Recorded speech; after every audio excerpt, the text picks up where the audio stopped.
On FML, we celebrate founders, musicians, and the people who help drive the success of other founders and musicians. Any founder or musician will tell you they're happiest when they are in chaos. And as you'll hear in today's episode, our guest today thrives in chaos. Jacqui Murphy has been a part of the explosive success of numerous tech companies in this region. And she tells us what it was like to be an instrumental part of all of them. We talk about her evolution from a young girl living in Toronto to ultimately becoming the co-founder of her latest venture, Elderella. And Jacqui's journey in between has been nothing but spectacular.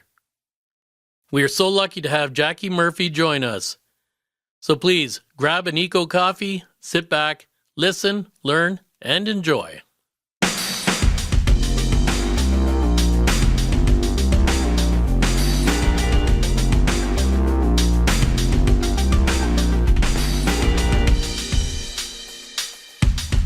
Welcome to the Founders Music Lab, the home of the FML, where we talk to people about how they found their lives, their purpose, and the road to happiness.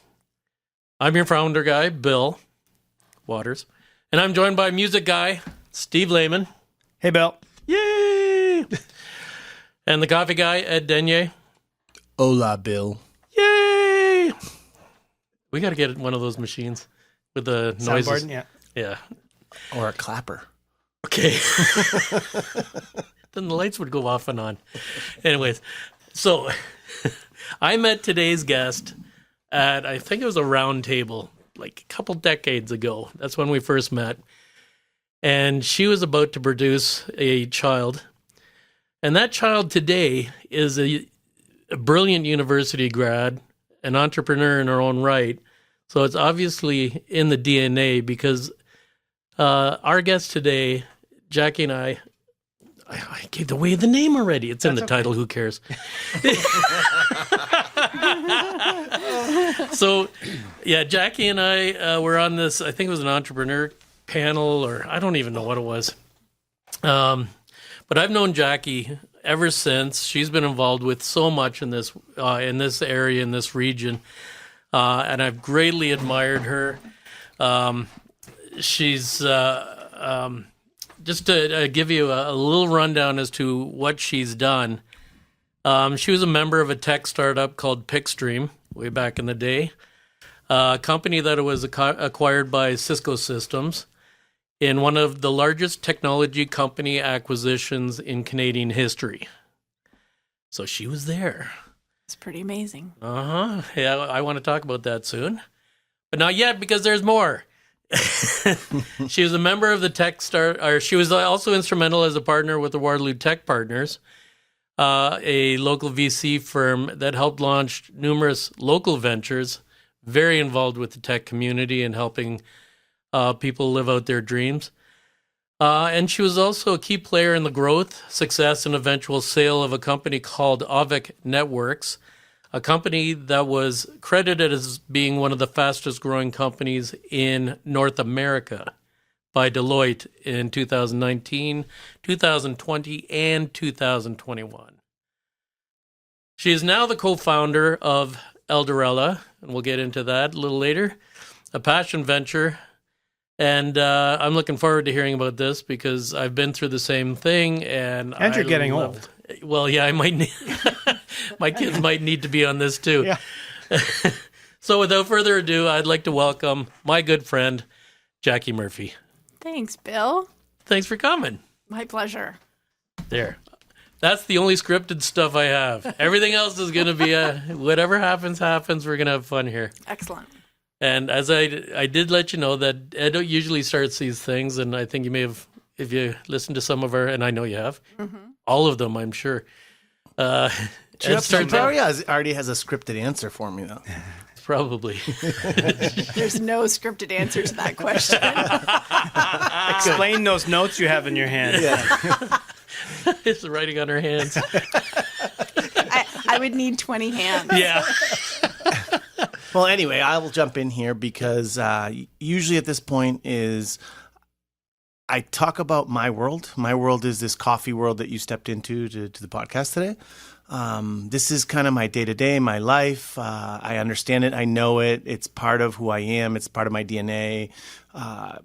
It's what I see and live every day. But my curiosity always lies with what other people do. When I first meet people, everyone, I don't know, they have like this idea of the persona that just walked in. But I always wonder, what's their life look like? What's a day in their life? What's a day of walking in their shoes, just to get a better understanding? Because mine is run here. I've got a cafe. So you split time and you kind of multitask. And even my staff sometimes don't know what I'm doing or why I'm doing it. But there is a rhyme or reason from that perspective. So what's a day in the life for you? Well, the only thing that is consistent in my days from day to day is that I start with coffee. Oh, so there you go. nice. We have Brilliant. a connection. Great. Yeah. Well plugged. See what I did there? Yeah. See what I did there? So we have one of those little Breville machines, and coffee at the very beginning of every day is an absolute necessity. Other than that, though, days are very unstructured for me. I'm trying to add a little bit more structure now that I'm back working again. But I would define my day-to-day as complete chaos.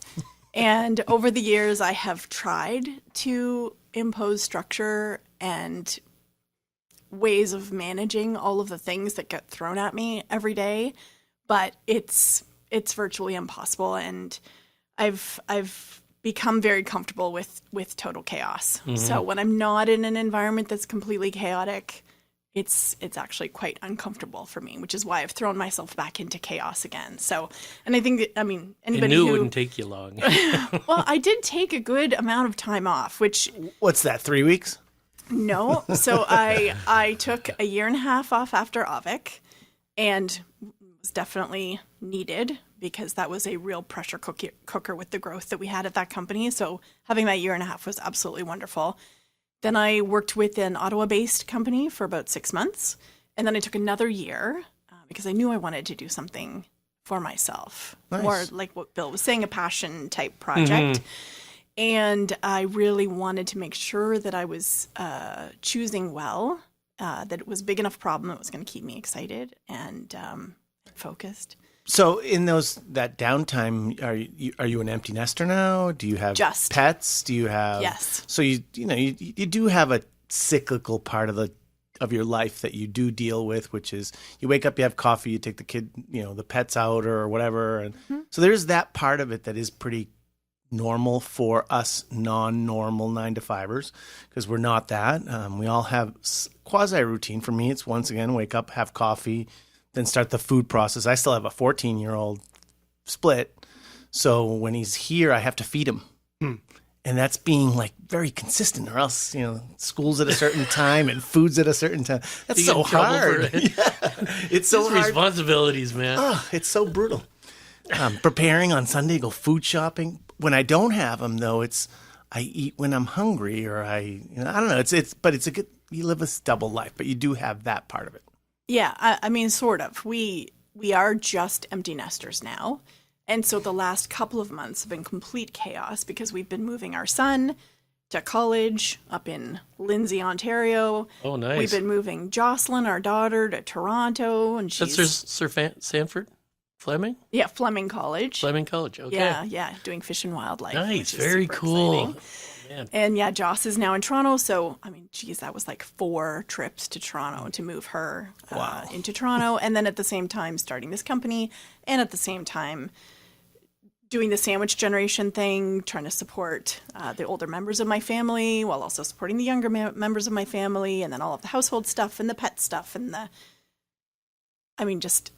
everybody these days seems to be in this complete chaos. But we survive, right? Mm-hmm, actually, and I think you thrive in it. You're used to it. Yep. You've been through it a few times, so having been through what you're going through now, I don't know if I would have been able to handle it as much if I didn't have a life of chaos. If I had a 9-to-5 job all the time, I just don't know. Yeah. How I would have handled that one. Yeah, I've tried it. I've worked for a couple of big companies in my career. And it was probably the most stressful time for me. Working in a startup environment with things changing every day, creating new markets, doing things for the first time all the time is really the natural state for me. And anytime I try to do something that's a little bit more process-oriented and structured and systematic. All the things that you try to build a company to become. Absolutely. I mean, I love imposing all of those things. But when those things are imposed on me, I hear you. have It's a struggle for sure. Okay, so we're going to get into some of those things, but first, I want to go back to the early Jacqui, the child Jacqui, the 5-year-old Jacqui. Okay. What type of child were you? Where'd you grow up? So at 5, I was on Toronto Island. So Oh, yeah, I was a Toronto Island kid until I was 7. So that was amazing. My parents were founders of the Toronto Island Montessori School. oh And wow. so grew up in kind of this feral, wild, hippie, protesting type existence, because at that time was when the people who were living on the island were fighting to save the island homes. Right. And it's So- good to be on an island so the kid can't get loose or too loose. Right. Because You have water limits, all, yes. all around around. is very safe for raising children. But yeah, so I was there till 7, and then I grew up in London, Ontario. We moved to London, Ontario Oh, really? after that. I didn't know that. Yeah, and then came to Waterloo for school. Went to Laurier. Right. Laurier and Waterloo. UMass. Different country. So let's go back to being on the island, part of this feral club of Montessori kids. I do Sure, think they that is- appreciate that. I do think that is part of my core essence. I think it is. I Right? think it's a beautiful thing. I think it's a great thing. It teaches survival skills, Absolutely. and adaptability, and Well, it's not the norm, so it makes you exceptional when you're not as part of the norm. I think when you learn at an early age to not be normal, it allows you the freedom to think outside the box and to view things in a different way. So that's probably true. so were you a good kid?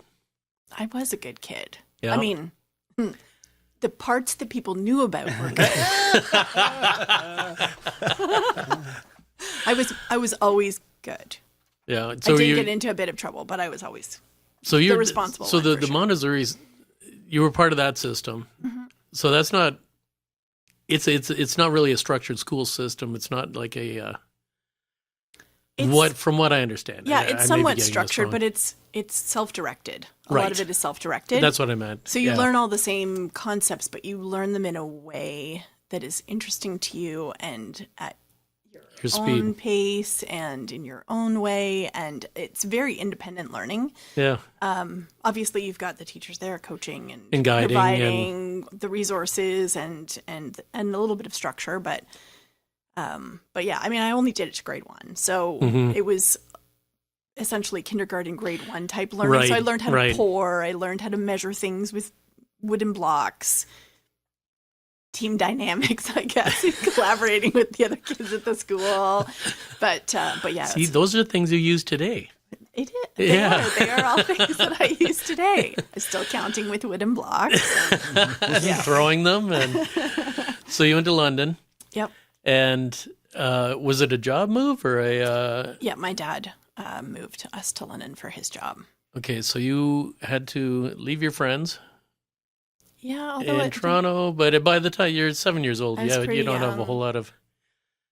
yeah, a little bit of trauma, but not much at all. And were you involved in the sports or music or outside programs? It wasn't a Montessori school in London, was it? No, so in London, public school, primary school was French first language. Oh, So my dad is French Canadian, and so I got bused to a French first language school until grade 8, and then high school also was a French first language high school, but it also had an arts bent to it.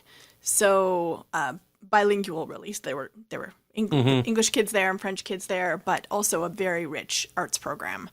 And so I got pretty heavily into visual arts when I was in high school. and thought I was going to pursue a career as an artist, and was looking at OCA, which is now called OCAD, but at the time was called the Ontario College of Art in Toronto. And my dad said, "Love that you want to be an artist. Why don't you go to business school on the way to art school?" And then as an artist... Wasn't your dad an artist? No, he's a software developer. Oh, okay. Entrepreneur. A different type of artist. Yes, a different, still very creative. Yeah. So decided to go to business school on the way to art school so that I could be a profitable artist and do that as a career. And then discovered marketing and realized I could do art and business. And so really channeled the creative aspect of my personality into selling things. Nice. And Laurier was a great school to develop that. Yeah. Some amazing professors. Yeah. I still quote Gord McDougall. I don't know if either Gord. of you had Gord McDougall as a professor, but I didn't have him. phenomenal professor. Yeah. Yeah. There was a lot of great professors there. And the environment was conducive.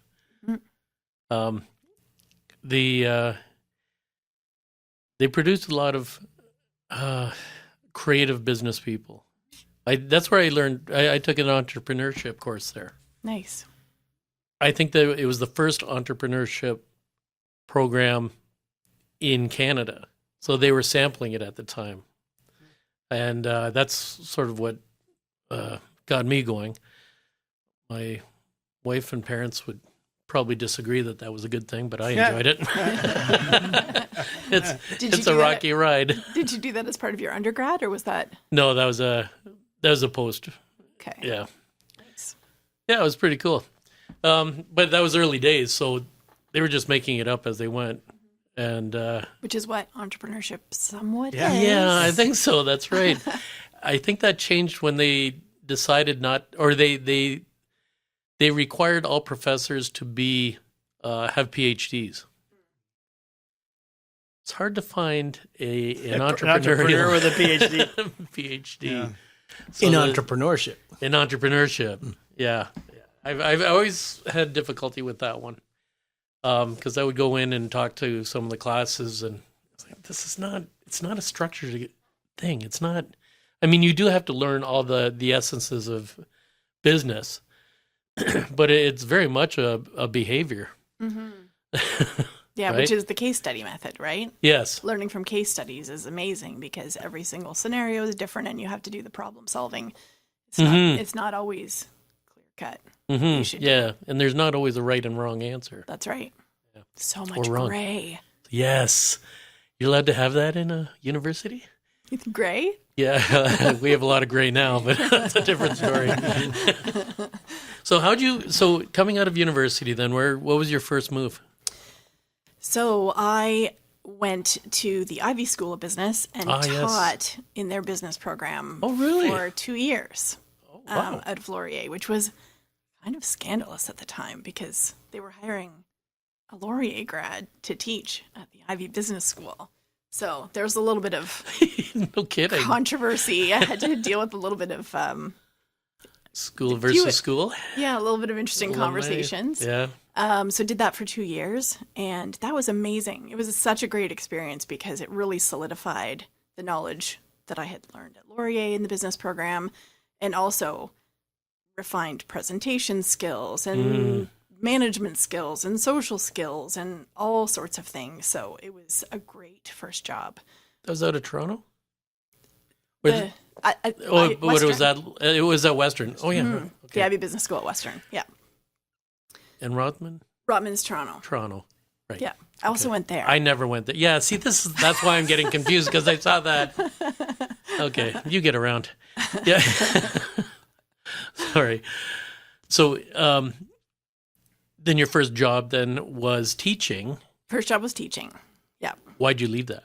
So it was a 2-year program, and they offered me a 3rd year, so they were going to extend the contract. And at the time, I felt a little bit hypocritical because I was teaching business, and I had never actually done business.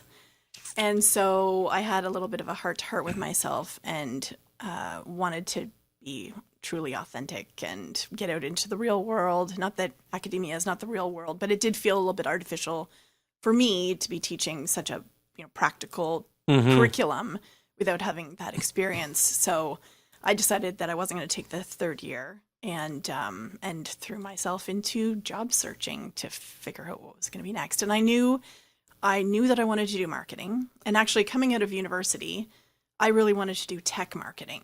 And at the time, that was somewhat of a nascent field. Yeah. There were 2 of us graduating in that year that were interested in getting into tech from the business school. And I ended up going to Ivy. I can't remember what he ended up doing, but it was very much coming out of business school at that time. You went into management consulting, or you went into investment banking.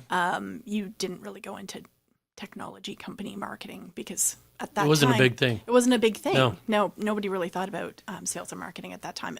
Like the internet was literally just starting, Yeah. just to date us a little bit.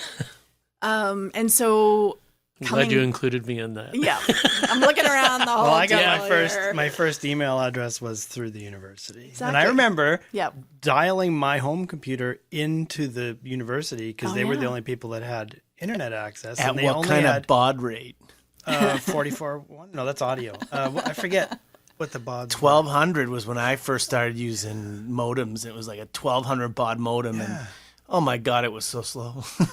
Well, and they only had so many modems, and so I would call in and it would be busy. So I had to wait for somebody to get off, and then I could dial in, and So I've had email since So mid '90s. Yeah, About mid-90s. Yeah, we'll call it mid-90s. We'll call it mid-90s.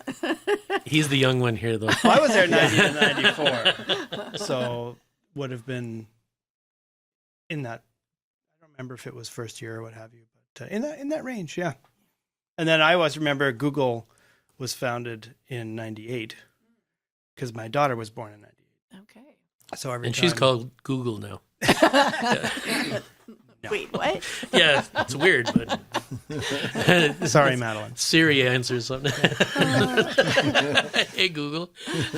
So definitely knew I wanted to get into tech So marketing. why tech? Like, what made you think that it was going to be the place to be? I don't in know. '98. I don't know that I thought it was going to be the place to be. I just loved the challenge. And I had done some work terms with my dad when I was in university. So he's a software developer, and he had developed a bunch of different programs and or products, I guess I should say. And he had developed them as a consultant, but then he was looking to resell them. So I had done some market research and some interesting. initial marketing for him. I built his first website. Oh, wow. Look at you. I know, early HTML Yeah. developer here. Nice. And so did a little bit of go-to-market stuff for my dad. And then I was looking at friends who are getting into consumer packaged goods. And you're fighting over fractions of a market share. If you can sell slightly more diapers than the person before you, you're having success. And I just thought,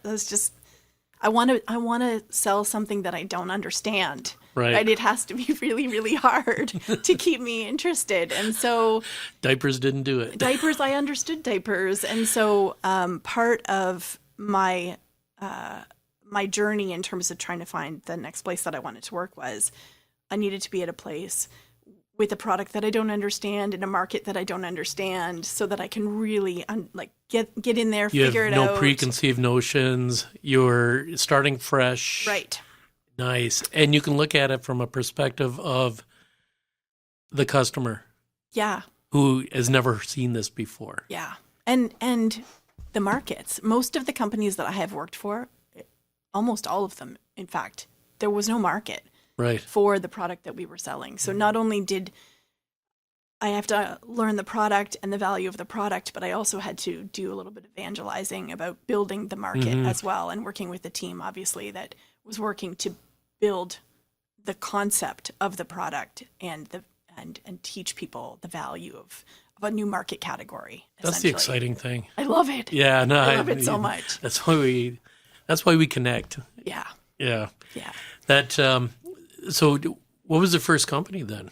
So Taz Communications. It was Taz. Yeah, it was Yvonne? Taz. Yvonne Couture. Yvonne Couture, yeah. And it was hard to get hired, let me tell you. I had to stalk that company. So I applied at every tech company in town. Almost none of them had sales and marketing departments. No. And yeah. they were all working with this company called Taz Communications. Right. That was doing marketing for all of the really early, so at the time, OpenText, Mm-hmm. RIM, MKS, all of those companies that are, kind of our legacy now in Waterloo region, we're all working with Taz Communications. And so I thought, that's where I got to go. I got to work for that company. And I had to apply 3 times. 3 times I had to stalk that company. And then, like, the second interview, I remember Ted Mealing, who ended up being my boss, asked me a question in the interview. He said, so you're going to be doing business development. Who do you know? Because, you got to know people to do business development. And I said, well, I just graduated from school. I've been working in London for 2 years. I don't know anybody. And he said, oh, well, thank you. Like, see you later. And I vowed that not knowing people would never be the reason that I didn't get a job again. So I made the whole concept of networking and meeting people and forming meaningful relationships with people one of the core things that has been important to me and ever since then in terms of my journey in life. So that was a great lesson that I learned from Ted. But so I finally got into Taz because my sister, who at the time was selling these things called Nata chairs, they're like these back support things that truck drivers would use, and they like hook around your back and then over your knees to keep your posture good when you're driving the truck or sitting on a boat or Working at a computer. Right? And so she was at the London Boat Show, and she had asked if I would help her sell these Nata chairs at the London Boat Show, and I wasn't busy, so I went and I helped my sister. And across from her booth at the boat show was the computer museum. Do you remember the computer museum? What was it? Kevin Stumpf who ran that? I can't remember. Yeah. I think that might have been his name. Anyways, Yeah. and above I remember his it. booth, I don't understand why the computer museum was demonstrating at the boat, boat show. show. Poor Anyways, marketing.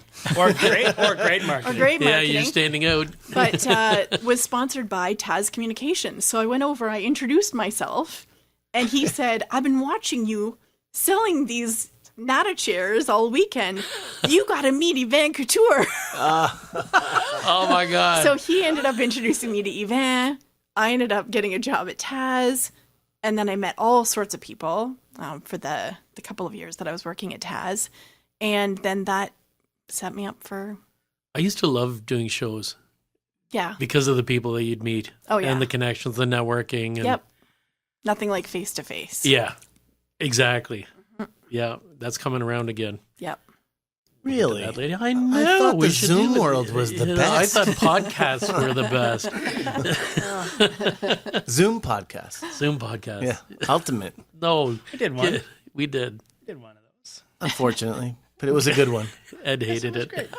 I lived in the real world all through the uptake of the fake world is what I call it. Mm-hmm. So I never went. I didn't live through that version of life of having to look at a screen all day long. Yeah. I just looked at other people, or at nobody. But at least I was at work every day. Yeah. Well, I'm really happy you don't have a video component because I really didn't want to get out of my pajamas. Yeah, I like the fact that you're wearing the booty ones. I thought you were going to slip when you came in here, but this is good. I didn't know you could get onesies. Yeah, They still make them in our size, Bill. They do? did they? Yeah, My size? I'll send you a link. Would you? Yeah, that's a tent maker in my size. Just because it has Coleman on the front doesn't mean anything. It's warm. It's made for harsh weather. Anywho, so you were working with. So you had exposure to technology, a lot of the different tech companies. Once you're into Taz. Yep. So that is it's an eye opener because you're selling these chairs, a physical product. Now you're moving into helping companies sell Vaporware? vaporware. Yeah, some of it The was intangible. vaporware. Some Yeah. of it was vaporware. But yeah, no, it was really great. And I learned a ton because when you're doing consulting, which is essentially what we were doing, you're going in and you're learning a market very quickly. You're learning a customer very quickly, and then you're executing on that very quickly. So it was great in terms of just getting exposure to a whole bunch of industries, a whole bunch of different technologies, a whole bunch of different customers.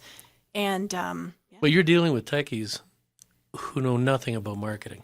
well, some did, some didn't. I mean, we did work with some marketing groups. Like OpenText did have a marketing group that I worked quite closely with. So some of them did have sophisticated Some marketing semblance of teams. Yeah, but yeah, it was fun and lots of different projects. We got to. I remember this one project we did for OpenText that I can't believe I didn't get fired for. But anyways, there were a few projects like that. But they were doing their first LiveLink users conference, which became an annual thing for OpenText, and we put together a campaign that was all about like discover your future with LiveLink and OpenText, and we got these gigantic fortune cookies, and inside these gigantic fortune cookies that we were using as direct mail pieces, we put these little messages that were all about like OpenText and LiveLink and how OpenText was going to help you have this wonderful future. And we shipped all these big, huge fortune cookies out, and they all broke. Oh, no. They all broke. Your future's so like your broken. future is like this crumbling, big, huge cookie. Oh, it was just Wow. like Did you do that again? I will never ship gigantic fortune cookies again. That was a disaster of a campaign. So risk mitigation became part of. See, there you go. Can we ship it? Right? Will this ship well? Will this be able to actually complete the full campaign? No, Jacqui, it won't. Bad idea. What year was that? That would have been 97, 98. Okay. Yeah. And then I was also teaching part-time at Laurier at that time. And Business 111. Business 111. Yep. Jim McCutcheon, who was Jim another McCutcheon. There you go. wonderful professor. He was great. Yeah. Had gone on sabbatical. Yeah. So I was covering a couple of Jim's classes, night classes on the side as I was working at Taz. And one of my TAs said to me, "Hey, I know you really want to get into marketing at a tech company. If you give me your resume, I will give it to this company that I'm doing a co-op work term with, because if they hire you, I get $1,000 because we used to have these signing bonuses, right? Like nice. referral bonuses if you brought in a Yeah. new employee. So she gave my resume to Dave Caputo Yeah. at PixStream, and I ended up getting the job. She ended up getting $1,000, and then that's how I got into PixStream. So at what stage was PixStream at when you joined them? So it was pre-product, or very early product. I'm trying to remember how many people were there at the time. Probably 50. It's been a while now. I can't remember, but it was smallish. Yeah. Grew pretty quickly. Mm-hmm. By the time I left, I don't even know how many people there were by the time I left. But yeah, it was such a big, huge part of my learning and development. And I progressed really quickly through a bunch of different levels when I was at PixStream, just because the company was growing so quickly. Mm-hmm. And you're just I was racing to keep up. it was I This was is the not thing good to myself. I don't at think a PixStream. lot of people really understand what it's like to be in one of these early tech companies that just expands so quickly. Yeah. A lot of people come into jobs that have evolved over years, and there's processes, and there's you know what's coming. Yep. You have no clue what's happening in an explosive growth tech company. Yeah. I mean, you hear these days this concept of 996, which is how these AI companies are growing. It's, you work from 9 to 9, 6 days a week, right? And everybody's saying, "Oh, this is so unhealthy. This is crazy." And the first time I heard it, I thought, I wish I was What not. are you talking about? That easy? I was 7-11-7. Yeah. Right? Like at PixStream, I literally Yeah. was 7-11-7, which I think back on now and I think, what was I doing? Right? Yeah. I remember I didn't have kids, Yeah. so it was pre-kids. And I just loved the work so much. It wasn't that anybody was asking me to put in those Yeah. kind of hours. I just really loved what I was doing. And I had a great team and we were Mm-hmm. But that's the firing big on all difference. What you just said cylinders. is that you loved what you did. Yeah. So you did it. It was a because choice. You chose to do that. It wasn't. No one Yeah. was demanding it from you. Yeah. It's a big difference. I mean, I've been in startups. I worked in the banking industry, and so I started banks, which is a weird thing to start. But getting going is fun. It's chaos, it's madness, and this is token ring networks, and cables. Oh no, the whole system's down. We have a disconnect. In the middle of a banking operation, you're like, uh-oh. But it was really fun. Yeah. And you would work round the clock, and you never even noticed. Yeah. And you had responsibility and autonomy and people trusting you and You wore in a 3 small different company, you get hats and 4 different hats. freedom. Yeah. Yeah. Freedom. Freedom. Until be- the audit team came in. Yeah. But this is my mantra: is creativity equals freedom, and freedom equals happiness. Yeah. So you could be busy doing something, but you could be really happy doing it. Yeah. As long as you have the freedom to create, the autonomy. It's not healthy though. It's not healthy. No. Short term, it's Short term fine. it is. And especially when you're young. I don't know. I have learned this lesson many times, and it's not a lesson that I learn in my head. It's a lesson that my body teaches me from time to time, and it just decides that's enough. Yeah. Jacqui, Yeah. we are now going to shut down. Yeah. And so your brain is like, what are you even talking about? This is so fun. I love it so much. And then your body goes, wah, wah. Nope. Well, you're on your own, mind. Exactly. So Hope sorry you can do about it while your I'm luck. sleeping. Good luck to you. So listen to the signals. Listen to your body signals was my big learning Did you lesson. think you had to do that? No. Like, could you have done as much by doing No. 9 to 5? No. No. No, I don't think so. Because Yeah. I mean time is linear, right? Yeah. So yeah. I mean we got a lot done in a very, Very short short time. period of time. A lot done. So you were there, Only like a year and a half. yeah, a year and which a half. is crazy. It Yeah. felt like 7 years, 8 years. Like Yeah. it felt like a Well, long journey. You had enough hours in there for 7, 8 years. but it wasn't. It was really fast. Yeah. So yeah, and we rode the telecommunications bubble wave, right? That was tech boom, and then we got acquired by Cisco at the peak of the bubble, and then the bubble burst, and then we got shut down. We had 200 or so employees all let go on the same day. And were you one of those? Oh yeah, well, ish. No, Ish. nah, no. There were 20 of us who were part of The transition the team? transition team. So winding up the customer accounts, making sure everything was cleaned up at the building, and the executive team negotiated with Cisco to have 20 of us part of this transition team. That was like 9 months, wasn't it? Or a year? I think if I remember correctly, it was like 8 months, and we got paid for 12 months for sticking around or something like that. Like there was some kind of a bonus structure for helping to wind up the company. So were you worried at this point? What am I going to do next? Or No, I started interviewing with a bunch of companies and got to the third round of interviews with a bunch of different tech companies in town. I mean, everybody knew that PixStream had been they were the story. wildly successful, Yeah. and so and everybody was hiring still like crazy. So got to the end stage of interviewing, and then I discovered that I was pregnant, which was great timing. And Tim Jackson, who was the CFO of PixStream, had spun out and had decided to start a venture capital firm with Andrew Abouchar called Tech Capital Partners. And he had said to me, before you decide what you're doing next, please can we just grab a coffee? I have some ideas I want to run by you. Nice. And I said, sure. So I was interviewing, was getting close to figuring out what I was going to do next. Found out I was pregnant, called Tim and said, I'm getting close to figuring out what I'm going to do next. Let's go for I'm coffee. I'm gonna gestate a child. There's one specific part. Exactly.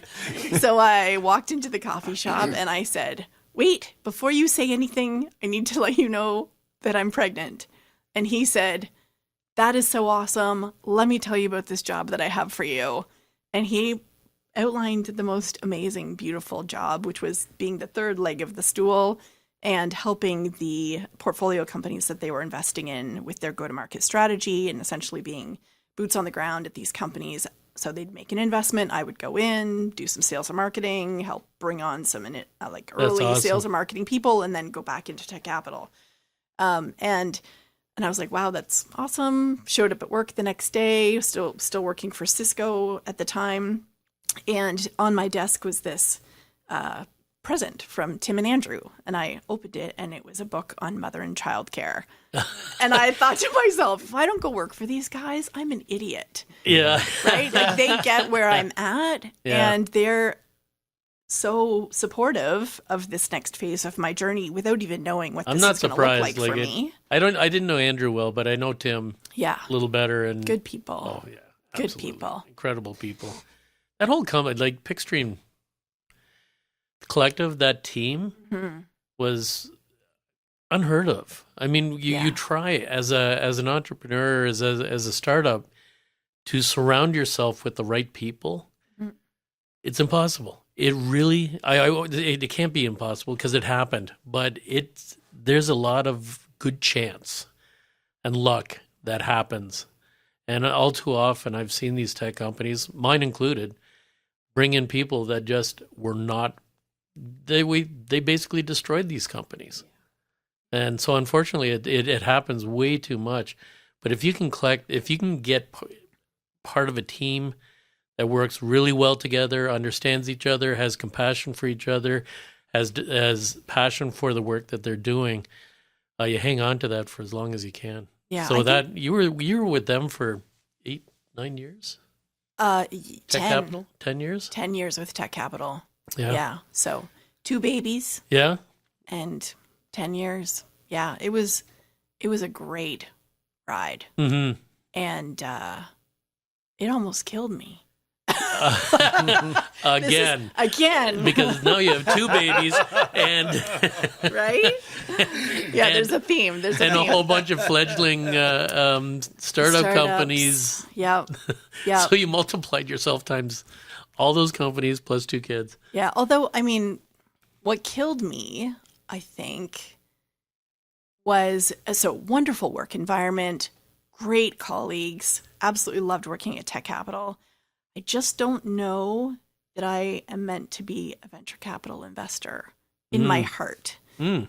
I like to build, Mm-hmm. and I'm not so great at overseeing and governing, and I'm really bad at telling people that their babies are ugly because I like to find the positive path. Mm-hmm. And so if somebody says, this is my wild and crazy idea, I say, oh my God, that's so awesome. We could do this and we could do that and then we could do this and let's go. And as a venture capital investor, you have to say no 99 times out of 100. I think I missed my calling. Yeah, you're good at the. Your idea is stupid. I could and you really should get feel into bad. that. Your Your idea sucks. baby is hideous. Right? But that's really hard for me. It's really hard for me. Oh, that'd be so That's much why fun. Jacqui has friends and you don't. Maybe a good reason, yes. But yeah, I'm all in, right? Yeah. I just think entrepreneurs are amazing. I think ideas are amazing. And I really have a hard time saying And you don't want to no. be the killer of an idea. No, I don't want to be the killer of an idea. Yeah. Because, oh my God, I said no to some things that went on to be awesome. Right? Like every VC has their, oh shit, why didn't I invest in Yeah. those companies list? But yeah, Well, it's a lot of guesswork. I honestly think it's almost entirely guesswork. Yeah. Yeah, it's you don't have a magic ball. You don't a crystal ball. You don't, and you have to go with you've got to perform for investors. So you're worried about, you have to be cautious, extremely cautious. So when someone wants to sort of take a spin and go a little left of right in their vision without any real proof of it, you can't help but say no. Right.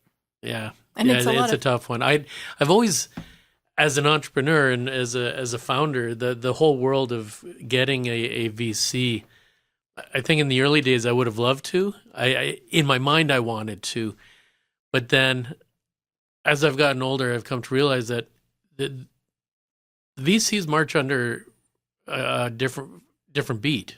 It's a different drummer. It's a different mandate. The founder is married to the idea and the vision and seeing what's happening and adapting and all of those things. And they're just worried about raising this baby. VC has to do it under a timeline. Yep. And if you can't perform within a quarterly, annual basis, it doesn't allow for a whole lot of wiggle room. And some of those ideas that may have been great ideas, you can't take advantage or let them take advantage of. So it's sort of it's. I don't want to say anything negative about that whole industry, because without them we don't get the big businesses, and we don't get.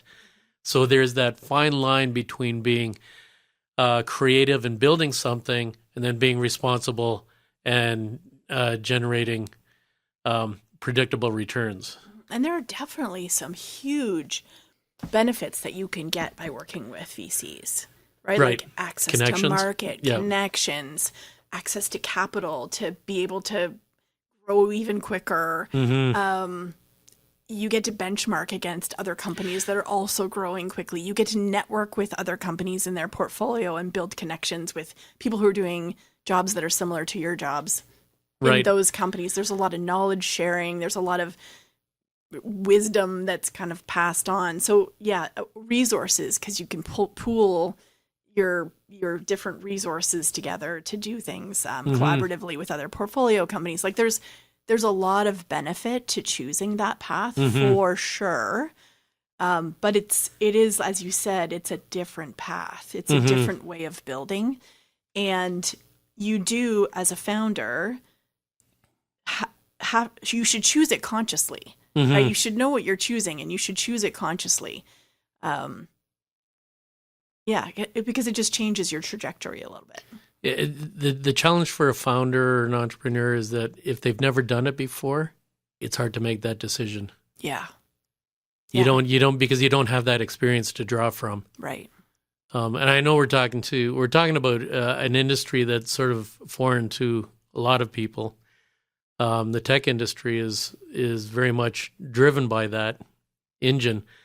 But if you're starting a restaurant or a doggy daycare or something that's not meant to be a unicorn or that's going to be explosive growth, you may not appreciate the challenges that come with trying to raise capital. Something beyond loans and trying to raid your parents' piggy banks. Find those quarters between the couch cushions. Yeah. I will say, though, that holy moly, building a tech company has changed incredibly in the last few years. Yeah. Tell me about that. Wildly different in that you need almost no capital to build a company these days. To build a tech in terms of the software development and the AI and the... It is absolutely wild. So in this new venture that we're currently working on, what we've been able to accomplish in 5 weeks, literally 5 weeks. Wow. Has knocked my socks off. Okay, tell me about this business. Oh yeah, hold on. Was that through knowledge that you already had, or it's that it's leveraging AI? So lots of knowledge for sure. because we're working alongside the AI. But with the knowledge that we have combined with AI as a development partner, it's been incredible. Okay, It's like well, it's an explosive tool, but you absolutely have to know how to shape it. Well, and can you explain a little bit further as to the partnership with AI for those? Before we do that, let's talk about the business. Let's talk hold about the idea of the business. All right, but put that on hold because Sure. I want to get back to the AI thing because for the people like me living in the day-to-day world, that just sounded like something that's unintelligible. So you have to break it down a little bit. But go ahead. Let's start with the name of the company is Elderella, Elderella. not Cinderella, but Elderella. That's right. Nice. Yeah. That's how we'll remember it. Yeah. Is it a male Cinderella? It could be. It's an old one. Okay, so you got into this. The nature of what was the problem that you saw? Yeah. So while I've been transitioning and figuring out if I want to be retired or figuring out if I don't want to be retired, I have been working alongside my mom, and through my mom, her brother, and his wife, and then my other aunt in the UK, I've gotten a little bit of visibility into their lives, and then also the lives of their kids, my cousins, and it is not easy. It is not always easy to age, and it is not always easy to be a caregiver for people who are getting older.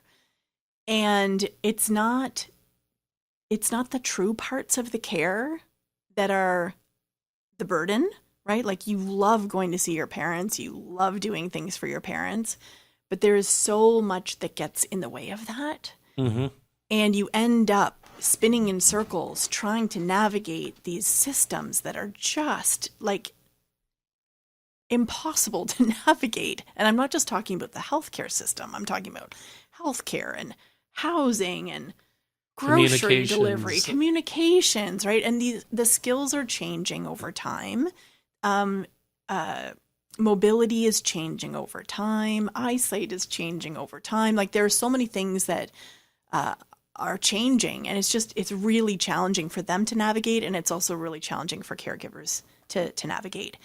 And so I just thought there's got to be an easier way to do this. And it's a big, hairy, audacious, massive project, but surely it's got to be easier than it is currently today. So I've just gone through it. It's So tough. It's so tough. And you're going in blind. Yep. And you just know learning. what's going to happen next. And all of a sudden there's an emergency here. All of a sudden this isn't working over there. And now we have to get this person from here to there. Right. How do you get them into that system? How do you do I'd say all of my friends are going through that. Yeah. And they're doing it on their own. We're trying to share the information on it. And who's the expert? Yeah. I mean, there's no same thing. I went through it with both my parents, and I didn't go through it firsthand. It was my sisters because my mom was in Boston and my dad was in Columbia. And so they each had one of my siblings that was there to guide them through that mess. And maybe guide's not the right description, but in the end, it was a struggle for them the whole way until they passed. Both of them passed in different circumstances, but it was, and to see the amount of stress that they carried and the amount of hardship that they had to go through to try to provide them the best end of life situation. Yep. They were both champions and they did it in great, amazing ways. But the toll that it took on them, especially, both And of your them. sisters. That's what I mean. I meant my sisters. The toll that it took on my sisters to get my parents. My parents were beyond, they were old. My parents got to be 94, 95. amazing. So they lived long lives, but the end was like a gray matter that was just still existing. They weren't there anymore. And so they still had to have that, is this the best thing to do or not? Or what are the options? Like all those questions every single day. And as you said, every day it changes. Yep. So it's not like you can define, oh, this is the plan, and then you follow that plan. No, this is the plan for right now, and then 20 minutes later something changes, or, and then you have to, reshuffle the deck again. Yep. So what's your solution now? So A gun. no, Sorry. no, absolutely not. He's from Colombia. Yeah. Oh my goodness. What's our solution? So, what we've been trying to do, what we've been doing, is meeting with as many people as we possibly can to hear about their caregiving journeys. So that's what I've been doing for the last 4 weeks. Mike has also been doing that in addition to developing the product, and we are trying. We have been trying to not have preconceived ideas of what the product should be, despite the fact that I have this massive mind map of all of the different things that should be in this product. This is what we're doing with FML. I Yeah. mean, this podcast is us doing research. Yeah.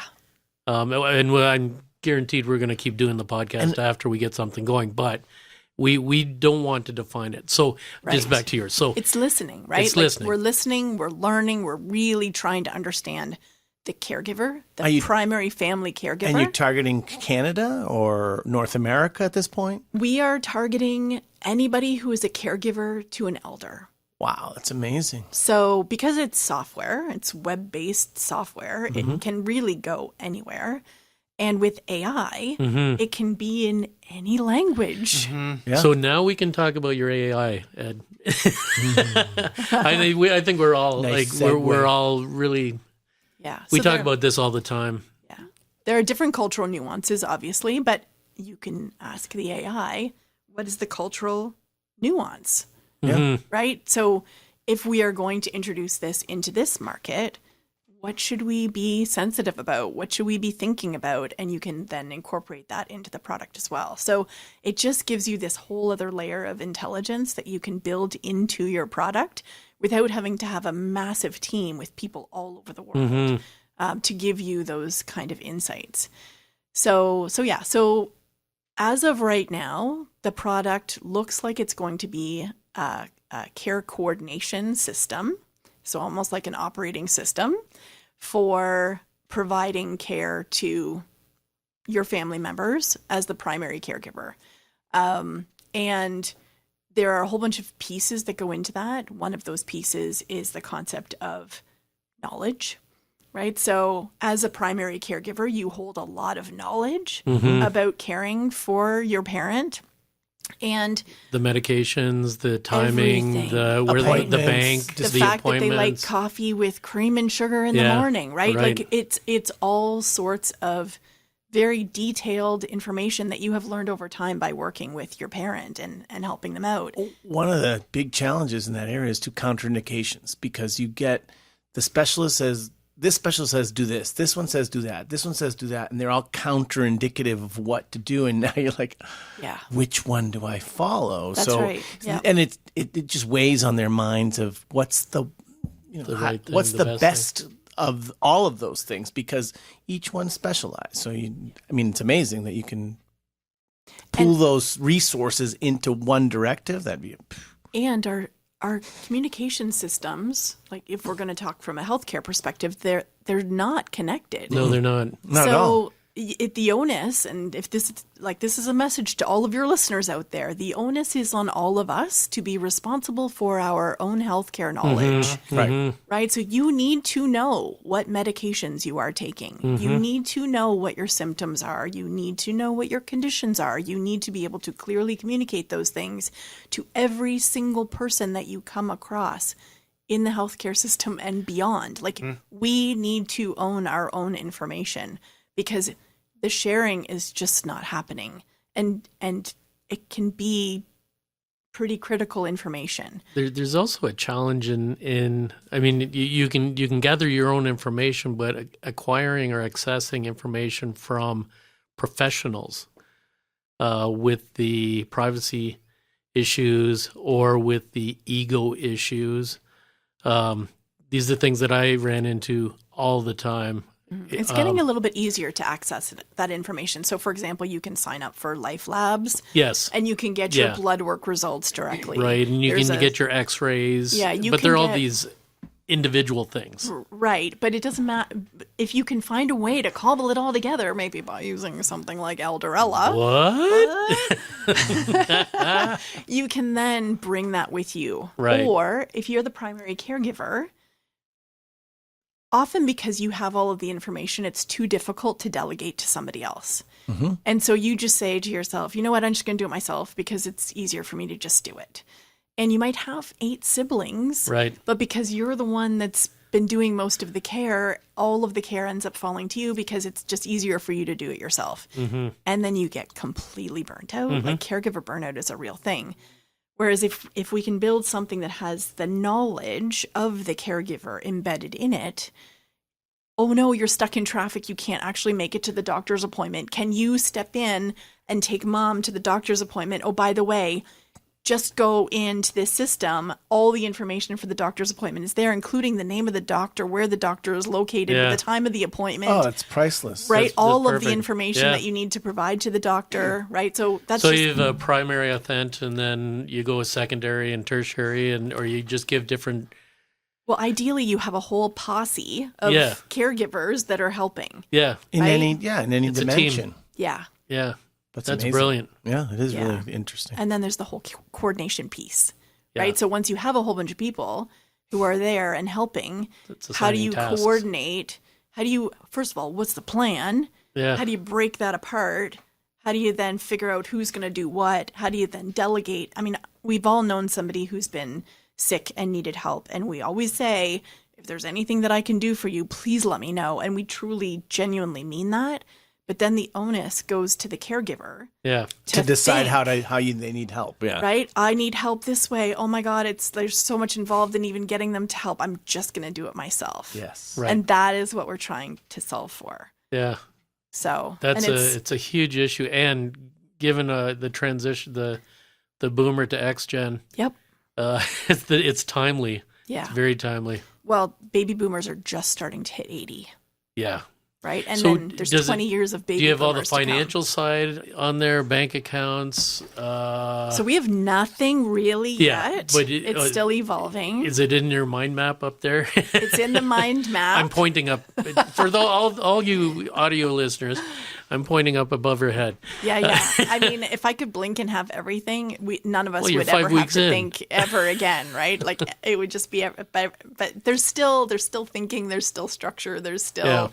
While I say working with AI is very exciting and fast, there's still a lot of thinking that needs to go into what actually makes a wonderful product, and that comes back to talking to the caregivers. I and would really trying to suggest, figure out and what they need. you can't rely on an AI that's based on information that is historical. You can to a certain extent, Yeah, right? But the more information you provide, the better the quality of the output. right. So how do we gather that ongoing information? The new stuff. Right. So you don't necessarily want to be building a plan that's based on information from 2 years ago. Yeah.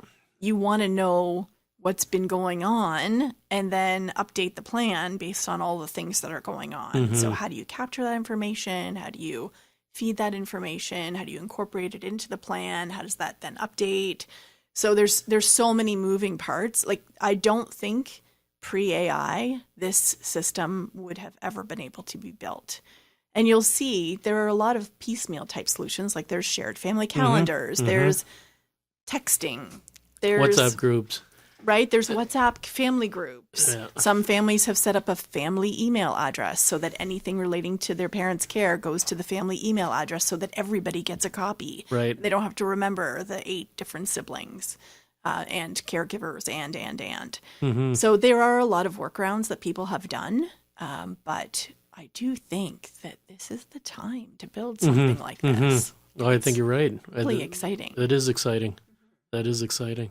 So yeah, we're looking for more user interviews, so go to our website Yeah, okay. and sign up, And your website is Elderella.com. elderella.com. Okay. Well, I got 2 for you. So Awesome, amazing. Yeah. 2, and then 2 different case scenarios too, because they both had one parent in different systems. Wonderful. So it could be very helpful. Yeah, that's awesome. And I'm really looking for diversity in the user interviews that I'm doing, right? So your question about can this be a global thing? Yeah, it can be a global thing, but I don't want to build it for Kitchener-Waterloo, which Right, is where no, and I most was- of my contacts are based. So to the extent that I can get input from Right. And I was people- thinking more the U.S. system, Canadian Absolutely. system, Yep. South America, the what that systems are entails, different. Yep. and how different it is. So Yeah. yeah, cool. So it's you and Mike doing this right now? That's right. Yeah. Yep. And you're building the case, and do you plan on bringing in investors? And That's a good question.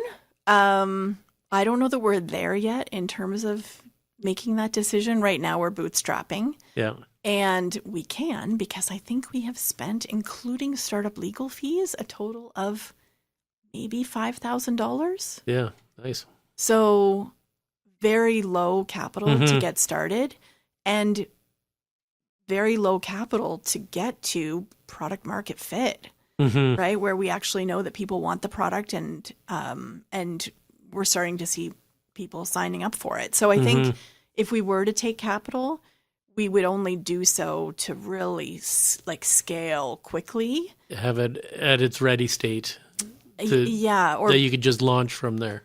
yeah, and it would be more, the go-to-market type activities, like really getting the word out, or you can build an incredibly robust product with almost no investment these days, which is, again, super exciting. Well, Mike's a developer, isn't he? He is. Yeah. Yeah. So that sort of helps.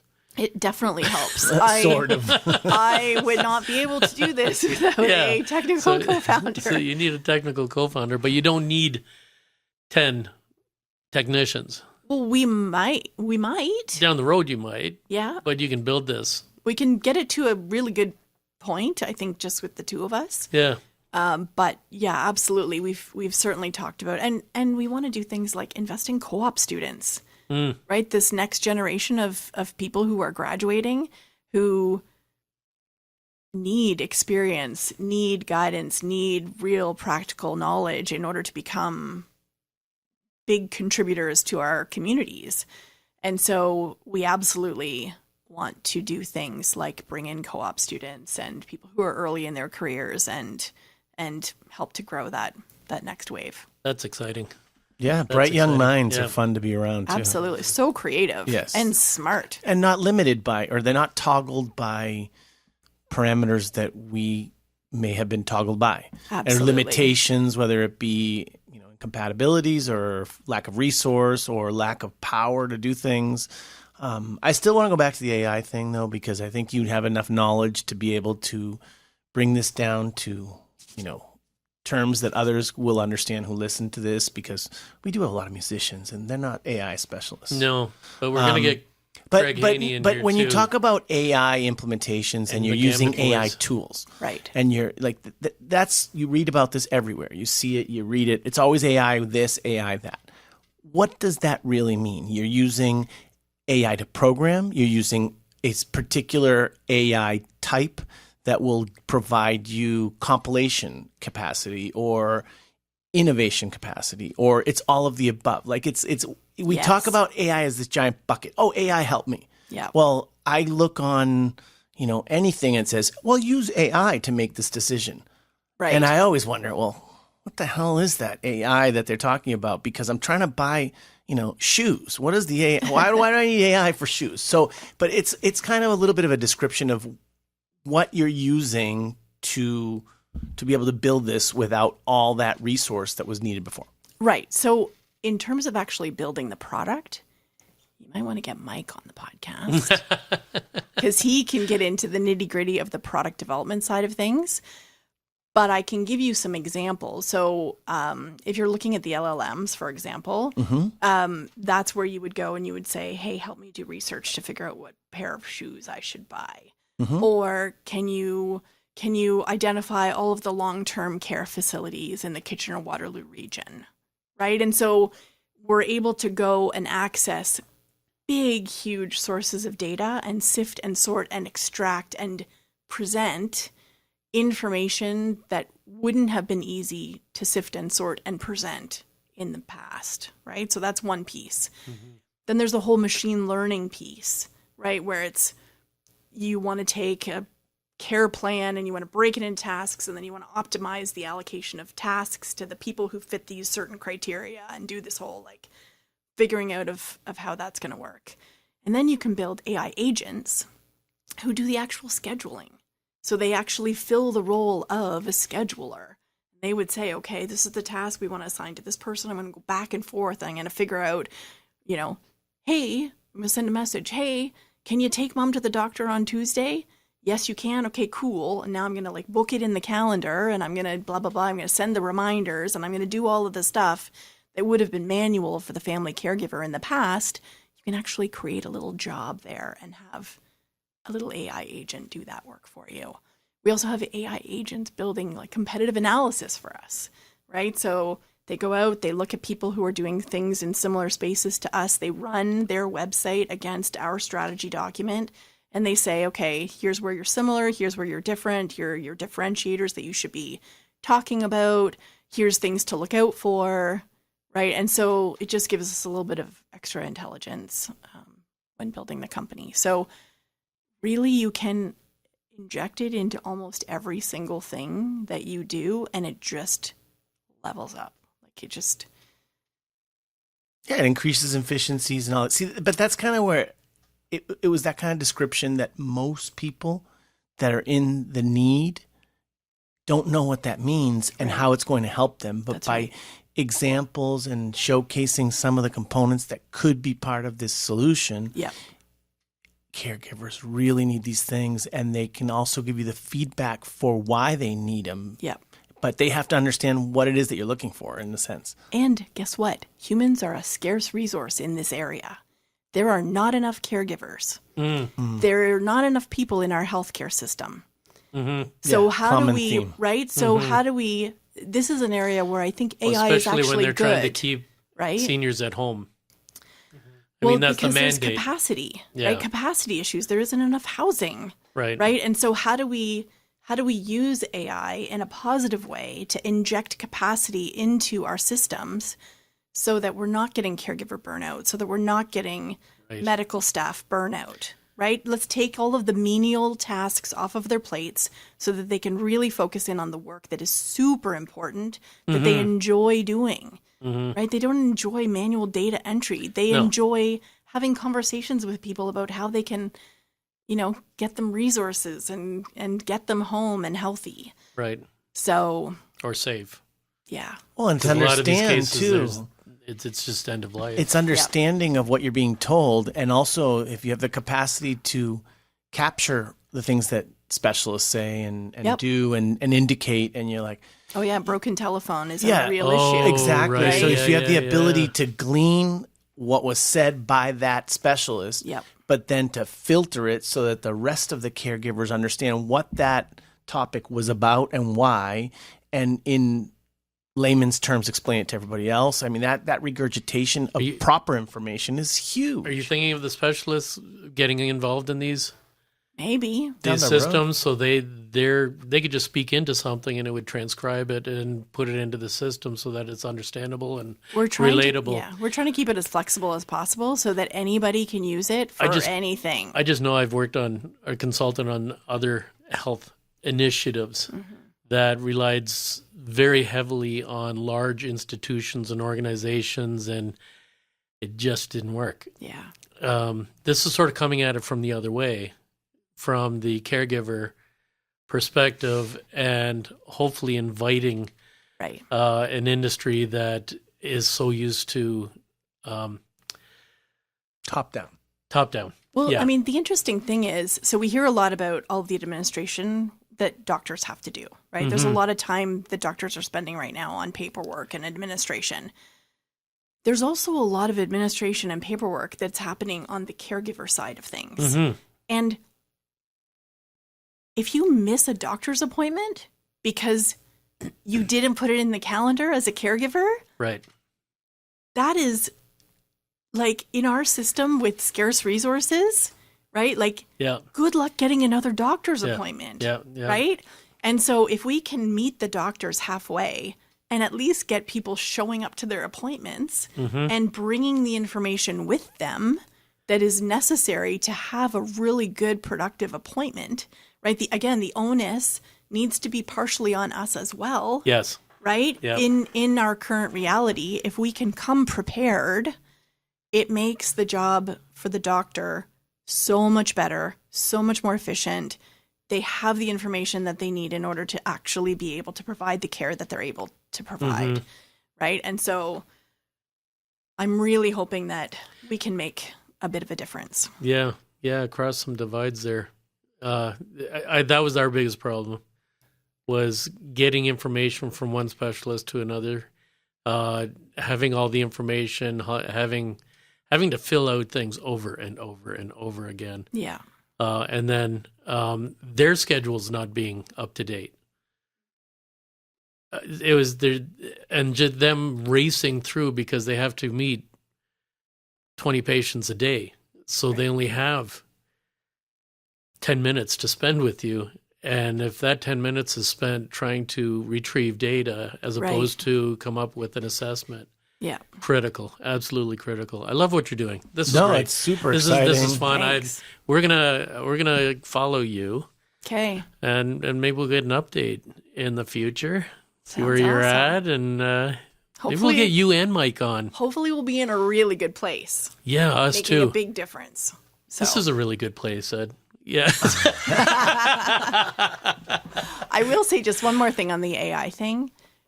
We don't ever want to talk about AI, right? Like caregivers don't care. No, they don't care about the system. No. They just want a solution to the situation that they're Right. in, right? And so it's like, talking about the underlying technology of the, I totally get the Yeah, what curiosity language are about you it, building it in? but at the end of the Yeah. day, it's really just like It should be invisible. it should be invisible. No, and the caregiver doesn't care and Right. doesn't want to know and doesn't care to know. But They want to trust it, though. exactly. Yes, So they have to. 100%, yeah. There's always going to be curious people that want to make sure that there's a positivity to using these tools, because in the end, you're providing them a tool to make the experience more tolerable for all involved. Right. But they have to, as Bill said, trust it. Yep. They have to, if they scratch it, they have to see that behind the, it's the veneer. Wizard of Oz. When Yeah. you pull back the curtain, that there's really something back there and Substance, not just the little person speaking into a microphone. Right. Or three little persons. Four. now. I'm here too. Yeah, you're here too. But no, thank you. That's a really interesting way to bring it down to the simplicity of how it could help, how it could provide assistance, and how it could, We're not hearing the good things of AI. Well, no, enough, because and people this are is- scared of it. Of course they are, and we need to talk about how these things can be used. Yeah, and there's There's tons of them. definitely Oh, I there's know. definitely issues, right? Like 100%. Oh, yeah. It's early games. That's always the problem. Yeah. And how do you put those Guardrails. guardrails, Yeah. right? What are the guardrails, and how do you make sure that? And who's gonna police them? Yeah. Well, we'll find out. So, anyways, we've been how long? We got to cut out, eh? Or we'll, yeah, okay. Steve's giving us the evil Well, the eye. last time our last one, we went 2 hours, Yeah. and we're splitting into 2 episodes. But it was impossible to stop because of the. This is impossible to Yeah, stop I too. mean, I was going to say, wait a second, are you saying? No, I'm not. No, but I'm just being cautious, and that's why I set it up. We're gonna have you come back. Right. Okay. Yeah. See? Oh, try Maybe to catch several me. times, maybe even several times, because this topic is huge. It's Yeah, it's interesting. It's the cool part about it is that it's changing so fast, but you're developing it so fast that you're going to reach milestones really quickly, Yep. and it would be great to hear more about. Okay. Promise? Promise. Pinky swear? Yep. Okay, everybody saw that. we're- Everybody online pinky see this? swearing. We're Yep. pinky Oh swearing. wait, and I have to. I did it with my picture. left I don't hand, have my though. phone. So Oh, what does did that that? mean?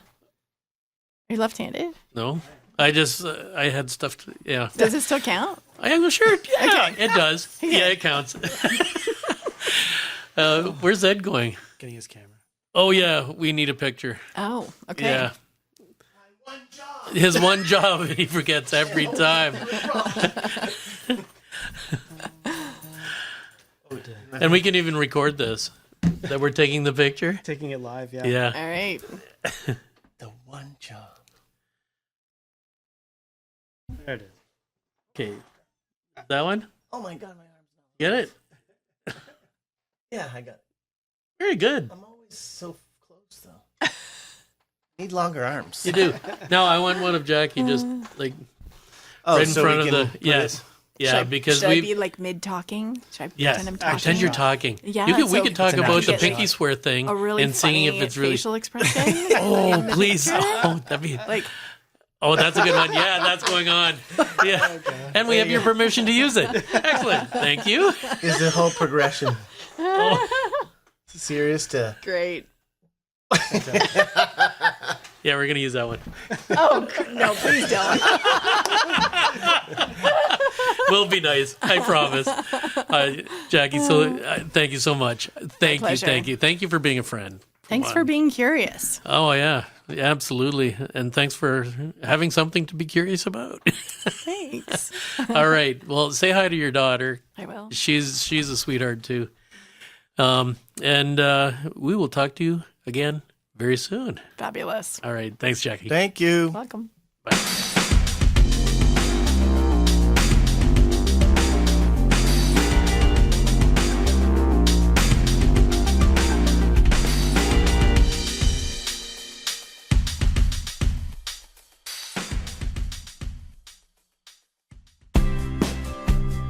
You don't need any tricks to treat yourself to the haunted caboose.